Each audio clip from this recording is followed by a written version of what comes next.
At our kitchen table, my husband gave me a 50-50 ultimatum after I lost my job. Then I found $87K hidden in a secret account and emails about dead weight and divorce plans.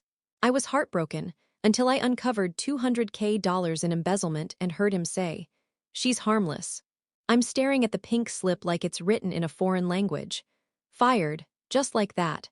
After 7 years working at Hunter and Ramsey Investments, they cut me loose with 2 weeks severance and a sorry-it's-not-personal smile. Budget cuts, they claimed. But the way they avoided my eyes as they boxed up my desk said otherwise. When I walk into our kitchen back home, I hear the click of Brandon's new $900 leather loafers echoing through the hall like a death sentence. His footsteps never sounded so heavy before. "In here," I call, slipping the termination letter under a stack of utility bills. Brandon walks in, loosening his blue silk tie. His jaw tightens as he opens the fridge and grabs a craft beer, the kind he says is for real men with refined palates. He pops the cap like he's trying to break something. "How was your day?" I ask, forcing my voice to sound normal. He takes a sip and turns, eyes scanning me like I'm a budget he needs to slash. "I heard about Hunter and Ramsey," he says, too calmly. My stomach clenches.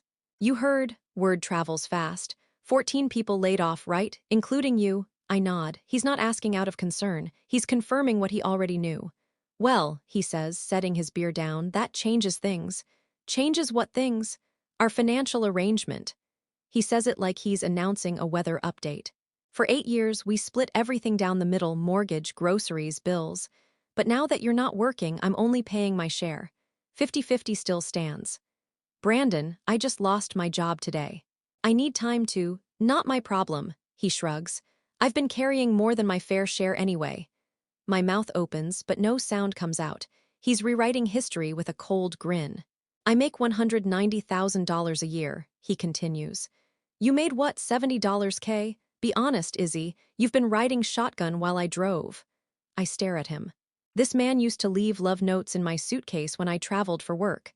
Now he's tallying up my worth in dollars and cents. "I'll pay my half of everything," he repeats. "You figure out yours." I nod slowly. "Okay," I say, voice flat. He looks surprised. He expected a fight, maybe tears, but not agreement. "Okay, 50 it is." His eyes narrow. "That easy." I stand, smooth my skirt, and give him a small smile. "You always did like clean numbers." He has no idea, not yet, but he will. The next morning he leaves at 7:30 sharp like always. Same routine, same cologne, same arrogant strut. "I've got a big client dinner. Don't wait up," he says, kissing my forehead like nothing happened. As soon as his car pulls out, I move. I start with the home office, his sacred space. Neatly labeled folders. Password-protected spreadsheets. Years of financial control disguised as organization. But he forgot I have a degree in forensic accounting. Before I took the investor relations job, I audited high-risk portfolios for fraud. I know what to look for. First red flag. A savings account I never knew about, his name only. Hidden behind years of tax documents. Monthly transfers from our joint account, $1,500 a pop, for over 2 years. Total, $91,500. Second red flag. Receipts from the Palmetto Inn. He told me he was in Atlanta at a finance summit. Turns out, he was getting couples massages and champagne breakfast with someone named Claire Devon. I dig deeper. Jewelry I never received. Dinners at places we've never been. Transfers to a shell LLC that doesn't exist on any state registry. But Claire Devon's name shows up tied to it on a few invoices. My husband isn't just cheating on me. He's embezzling company funds, using our joint savings, and laundering money through a fake company. He thinks I'm too dumb to see it, too soft to fight it, too broke to stop him. That's his first mistake. I don't cry, I don't scream, I get smart. The next morning, I drive across town to a tiny brick house with a sign out front that says Marquez Catering. My mom, Teresa, built her business from nothing. "Mija, you look like a ghost," she says, hugging me with flower-covered hands. "Brandon wants me to go 50-50, I say. "He always did want everything split. Maybe it's time you split too." I tell her everything. She listens without blinking, except when I mention the name Claire Devon. Claire from Brandon's work. You know her. She used to be your waitress at the Garden Room Bistro." She told me last year she got promoted to operations at Brandon's firm. So the mistress isn't just a fling, she's a co-conspirator. Mom offers me work. Big wedding this weekend.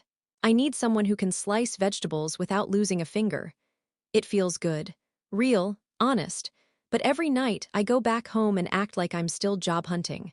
While Brandon scrolls Instagram, I'm building a paper trail, screenshots, bank transfers, emails between him and Claire about moving assets offshore. They even joke about me. Claire, what if Izzy finds out? Brandon, she won't. She still thinks QuickBooks is a breakfast cereal. First big twist, it gets worse. One email from Brandon to his divorce attorney reads, I plan to file in 4 months. Once I prove she hasn't contributed financially since the layoff, I'll claim sole ownership of the house. The prenup clause gives me leverage if she's unemployed for over 90 days. So that's the game. He's starving me out. So when he files, I'll look like dead weight. But I'm not going to beg. I'm going to bury him. And right before dinner one night, Brandon makes his next move. By the way, he says, chewing steak like a king. Claire's coming to dinner Friday, just work stuff. I smile sweetly. I'll cook something simple. But simple won't be on the menu. Quick pause in the story. What would you cook if your husband's mistress was coming to dinner? Tell me in the comments, and don't forget to like and subscribe for part 2. Cliffhanger ending of part 1. That Friday night, I answer the door with a smile. Claire walks in, smug and careless, wearing a silk blouse I saw charged to my joint card. Isabella, right? She says, scanning me like she's doing me a favor. Heard so much about you. I take her coat. Funny, I say. I've heard everything about you. Claire Devon walks into my house like she owns it. She smells like an expensive perfume I've never worn, the kind you don't buy at a department store, but at a private appointment. Her heels click across my hardwood floors as she surveys the dining room, the kitchen, and even me, like she's appraising property. Brandon follows behind her, grinning like a politician. Claire, this is Izzy, he says, barely touching my back. Izzy, Claire. Claire sticks out her hand like a queen greeting a servant. Lovely place, she says, glancing at the crown molding I installed last spring. Brandon said you have a good eye. I smile too tightly. Thanks, I also cook. She laughs lightly. I brought wine. Something French. She hands me a bottle of Bordeaux like it's a peace offering. It's not. Brandon sits at the head of the table. Claire takes the seat beside him. I serve dinner like a good hostess, seared duck breast over truffle risotto. I make sure hers is extra rare. She stabs at it with her fork. This is amazing, she says. I'm surprised you like rare, I say casually. I read somewhere it's an acquired taste, kind of like married men. Claire freezes. Brandon coughs. I sip my wine like I said nothing at all. The rest of the evening is a performance. They talk about work, coded phrases, little smirks, references to international clients, and asset diversification. They're careful with their words. They think I'm clueless. But I'm listening for patterns, names, accounts. Everything they say is another nail in Brandon's coffin. When Claire goes to the bathroom, Brandon leans across the table. You're being a good sport, he says. Why wouldn't I be? I reply sweetly. You made the rules, I'm just playing along. He laughs. That's my girl. No, Brandon, not anymore. Later that night, after Claire leaves, Brandon slides into bed next to me like nothing's changed. His hand brushes my waist. You know I'd never let anything come between us, he mumbles, half asleep. I stare at the ceiling. Let him believe whatever lie helps him sleep. Because tomorrow, I'll be working side by side with my mother, catering the Monroe Gala at the Savannah Museum of Art, and meeting a contact my new lawyer, Jolene Park, connected me with. Jolene handles divorce with a specialty in forensic asset recovery. And she's ruthless. That same morning, I email LT, Melissa Crane with new photos, Claire's business cards, a list of transfers tied to a fake foundation called the Devon Initiative, and one more juicy detail, a notarized document naming Brandon as the financial administrator of a scholarship fund that doesn't exist. New twist, Claire has her own agenda. 2 days later, I follow Claire. I don't do anything dramatic. I just trail her after her Pilates class. She's not careful. She stops at a coffee shop, talks with a man in a gray blazer, older, serious, definitely not from Brandon's world. I snap photos. Use an app to record their conversation through a window crack. Claire. If Brandon goes down first, the second transfer is safe, right? Man, only if it's not traced to your name. He has to be the fall guy. That was the deal. My heart drops. Claire isn't just in on the embezzlement. She's planning to pin all of it on Brandon, which means I have a choice. Do I warn him, or do I watch him burn for crimes Claire helped orchestrate? Spoiler, I choose the third option. I help Claire frame Brandon, while framing Claire right back. The trap gets bigger. LT. Crane and I create a timeline. Jolene ensures that if Brandon files for divorce, we've already got a counterclaim loaded with evidence of asset concealment, fraud, and marital misconduct. Meanwhile, I form a shell company of my own, Marquez Advisory LLC. Using contracts and paper trails, I reroute every dollar Brandon has siphoned from our shared investments into accounts traceable back to both him and Claire. When they think they're stealing from the company, they're actually creating a fraud trail that leads straight to their names, with mine nowhere on it. 1 month later, another big twist. Claire shows up at my house, alone. She's pale, frantic. There's no lipstick, no smug grin. "I need to talk to you," she says. I let her in. "I know you know," she says. "I can tell you've been watching us." I cross my arms. "Keep talking." She takes a breath. "Brandon's going to throw me under the bus. He's been setting me up to take the fall. The offshore transfers, they're all in my name." She's lying, I know, but I let her think she's playing me. "I want to cut a deal," she says. "I give you evidence, everything, if you help me disappear before the feds come knocking." I nod slowly. "Deal." But what Claire doesn't know, she just walked into a wiretap operation. My conversation with her is being recorded. LT Crane is parked outside, listening in. She's toast. That night, I sit across from Brandon at dinner. He's laughing, texting someone, probably Claire. "Something funny?" I ask. "Just a work thing." I smile. "Funny how you two still call it work." He looks up, confused. "What?" I lean in. "I talked to Claire today," he blinks. "What?" "She said something interesting. About you setting her up. About offshore accounts, about deals. About lies." He goes pale. I stand, grab my wine glass and say, "You always said we split everything 50-50. Hope you enjoy your half of the prison sentence." I walk away before he can speak. But I hear the panic in his voice. "Isabella, wait, wait." I don't. He's out of time. Brandon's been unraveling ever since that dinner. He stopped sleeping, stopped shaving. His confident smirk has been replaced with a nervous twitch. He watches me from across the house like I'm a snake he stepped on barefoot. I make sure to look serene, like I'm floating. He tries to pry. "Did Claire really say that?" he asks one night, gripping his whiskey glass tighter than usual. "Because she's a liar, you know. You can't believe anything that comes out of her." "She gave me bank records," I interrupt calmly. "Signed emails, even a password to one of the offshore accounts." It's a lie, but his face changes. Fear. Raw and unfiltered. He's guilty and he knows I know. 3 days later, I get a call from LT Melissa Crane. "She ran," Melissa says. "Claire boarded a private charter out of Jacksonville, Mexico. We'll get her, but she's trying to disappear. So she took the deal, then bolted. She gave us enough to move forward, but she also played you." I don't get angry. I expected this. In fact, I planned for it. Because when Claire ran, she triggered a federal alert on the shell accounts tied to her name. And guess what? Brandon's fingerprints are all over them too. Jolene Park, my divorce attorney, meets me outside Chatham County Courthouse. "His lawyer filed," she says, holding up a thick folder. "He wants the house, the cars, and claims you've contributed nothing of financial value for the last 90 days. I nod. "Good," Jolene grins. "Because we're about to gut that strategy like a fish." Inside, Brandon sits 2 rows ahead, looking like a man who finally understands the plane is going down, and he's not in the cockpit anymore. The judge reads through our documentation. Years of concealed withdrawals, proof of embezzlement, and the piece de resistance. My full digital trail, showing how Brandon's 50-50 rule was never about fairness. It was the setup to a financial ambush. "You've built a solid case," the judge says. "We'll review the forensic accounting evidence. Until then, Mrs. Marquez, you are granted full and temporary control over the house and all shared marital assets." Brandon explodes. "She's lying. She's manipulating." The judge bangs the gavel. "Sit down, Mr. Hale, or I'll hold you in contempt." I don't even look at him. The next morning, LT Crane calls me. "We've frozen all his known accounts. IRS is opening an audit. FBI wants an interview." Do I need to come in? No, you already did your job, just be ready. Later that day, Brandon's face is on the local news. Investment advisor Brandon Hale under federal investigation for wire fraud and embezzlement. His mugshot is plastered beside the title. No suit, no smile, just sweat and regret.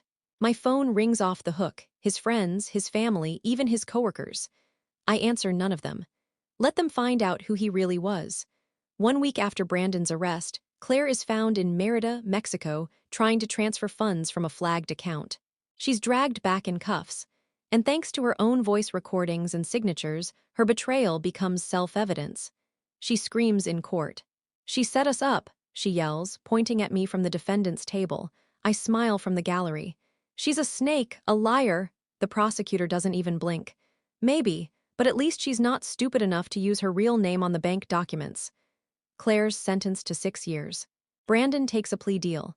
He stands before the judge, wrists cuffed, voice cracking as he admits to wire fraud, conspiracy, and obstruction. "And the funds you stole, did you use them to benefit your spouse?" "No, Your Honor." "Did you mislead your spouse financially?" "Yes." "Did your spouse ever authorize these transfers?" "No." "Then I hereby sentence you to 8 years in federal custody." He looks at me for the first time in weeks. His lips move. "Please." I walk out before I hear the rest. Jolene catches up with me on the steps outside. "You've been awarded the house, full ownership of all seized joint assets, and $200,000 in restitution." I breathe in the cool Savannah air. But it's not the money. It's the power, the control, the knowledge that the man who tried to reduce me to a number is now just an inmate. As I drive home, I turn up the music and roll the windows down. I pass the bank where Brandon once worked. There's yellow tape on the glass doors. The firm is under federal audit. The house I once thought of as ours, it's mine now. And inside, I've started painting the walls, changing every room he once controlled. Room by room, stroke by stroke, I erase him. Not just from the walls, from my life. It's been 91 days since Brandon went to prison. The house is finally quiet. No more arguments, no more half-empty bottles of whiskey on the kitchen counter. No more lies dressed up in Brooks Brothers. Just me, my music, and fresh paint. I've turned our old bedroom into my office, where I now manage 6 clients under Marquez Advisory. The business is real. The money is steady. The control, all mine. The money I recovered from Brandon's frozen accounts. I didn't spend a dime. Not yet. I'm waiting. Because something still doesn't sit right. One afternoon, I get a call from LT Melissa Crane. "We just received a package at the station," she says. "You'll want to see this." Inside the manila envelope, a USB drive, a single note. "He's not done." I plug in the drive in her office and open a folder marked Claire 2.0. Dozens of recordings, text backups, emails, voice memos. They're not from Brandon. They're to Brandon from another woman, a new Claire. Her name is Alyssa Quad, a junior analyst at his old firm. Blonde, 29, worked under him. She started emailing him 6 months before Claire entered the picture. They weren't just having an affair. They were planning something before the embezzlement began, and she's still out there. Jolene and I meet up at a rooftop bar. "She was the test balloon," Jolene says. "Brandon used Alyssa to workshop his scheme before looping in Claire. So there's more money out there." She nods. "We missed something." I go home that night and start digging. Again. I pull out the old laptop Brandon left behind. It's encrypted, but not enough to stop me now. I find a buried file. Inside it, account ledgers from 3 banks. An entire second tier of shell companies. A crypto wallet. Total value, $422,000. Not just hidden, buried. And here's the kicker, they were named under my maiden name. Brandon was setting me up to take the fall. If the scheme had collapsed earlier, I would have been the name on the fake ledgers. The one tied to the illegal transfers. He planned this years ago, and the entire 50-50 ultimatum. That wasn't cruelty, it was cover. He was never going to let me walk away with half. He was going to blame me. I go back to LT Crane. "I found the rest." She reviews the data, eyes wide. "He was going to frame you." Worse. He was going to let me go to prison in his place. "Do you want to press more charges?" I shake my head. "I want to do something worse." I wait until his next collect call from prison. I accept it. His voice is still smug. Still soft-spoken. "Isabella," he breathes, "I heard you've been thriving." Thriving, oh honey, I say, you have no idea. You know I always knew you'd land on your feet. Did you also know I found the crypto wallet? Dead silence. I found your real hiding spot, I continue. The pre-Claire stash, the one you tucked under my name in case it all went south. He tries to recover. Isabella, I can explain. No need. I lean in, even though he can't see me. Brandon, you said we split everything 50-50, right? Yes, he says, hopeful now. Yes, exactly. So I donated your half. He chokes. What? I moved $211,000 to the same victim compensation fund the government used to clean up your mess. You can't do that. I did. Your half is gone, and mine, I pause. I invested it in a women's finance scholarship, named after your mother. She always wanted to help women become less dependent on men, didn't she? His voice breaks. Izzy, please. Oh, and one more thing. He's crying now, I can hear it. The first real emotion he's shown. I filed a restraining order. No more calls, not even from prison. This was your last conversation. Click. That night I sit with my mother under the porch light, the garden I planted finally in full bloom. Mija, she says, you look tired. I smile. Not tired, just finished. Not yet, she says. One last thing to do. She hands me an old lockbox. Inside it, my father's wedding ring. He gave this to me when he left, she says. Said he didn't earn it anymore. I take the box. Tomorrow, I'm going to visit the courthouse, sign the final divorce papers. Then I'm going to take this ring to the pawn shop, sell it for $10, and plant a new seed where something old used to rot. Because revenge isn't about anger. It's about freedom. The courthouse is colder than I expected. I sit in the waiting area, final divorce documents in hand, watching the second hand on the clock tick toward the moment it all becomes official. Brandon's not here. He waived his right to appear in person. Too ashamed, too exposed. His lawyer filed a motion to settle quietly. No more fighting, no more claims, no more chances. I sign my name on the dotted line. And just like that, I'm no longer Mrs. Hale. I'm Isabella Marquez again. Outside the courthouse, I walk a few blocks down to a narrow little shop with gold trim on the windows. Eli's Pawn and Curio, the bell above the door jingles as I step inside. Eli is an older man with thick glasses and quiet eyes. I've got something old, I say, holding out the small velvet box. He opens it and sees the ring, Brandon's late father's wedding band, the same ring Brandon never wore but refused to sell. He called it Legacy. Sentimental, Eli asks. Number just dead weight. He gives me $10, I take it. That ring's gone now. A relic from a man who tried to turn my life into a spreadsheet. Back at my house, I pull open the windows. The breeze smells like rosemary and rain. The garden is blooming. The bedroom is now a sleek, modern office. My business? Booming. 14 clients, 3 employees, monthly revenue that doubles what I used to make at Hunter and Ramsey. The woman Brandon thought couldn't survive without him. She owns a business with her name on the door. She sponsors a scholarship for first-gen women in finance.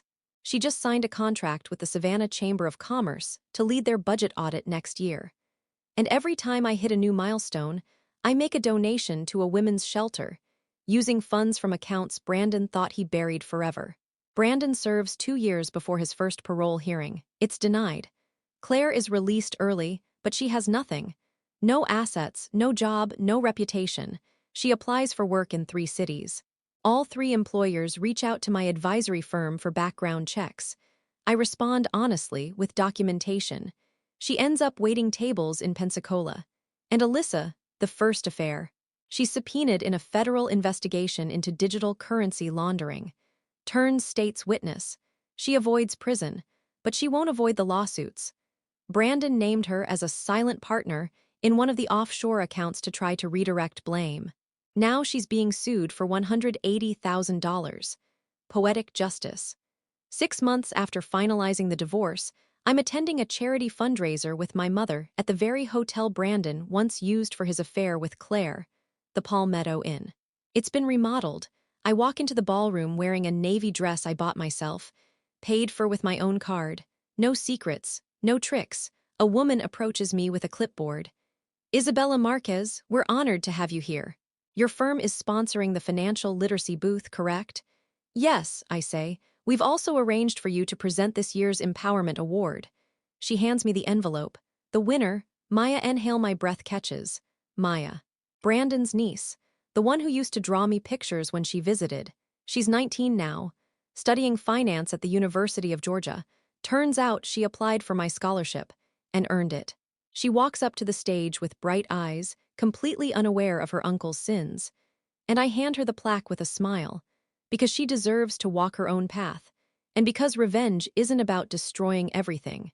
It's about choosing what you don't burn. It's spring again. My mother and I are expanding our shared catering advisory hybrid into Charleston. She still bakes the bread, I still balance the books. And sometimes, on quiet mornings, I sit with my coffee in the garden Brandon never appreciated. And I think about all the women who have been told they were too dependent, too emotional, too naive. I think about how easy it is to be underestimated, and how dangerous that can be for the ones doing the underestimating. Because when Brandon told me we had to split everything 50-50, he didn't realize what I'd take. I took the house, I took the money, I took the truth, but most importantly, I took back my life. And that was the best deal I ever made.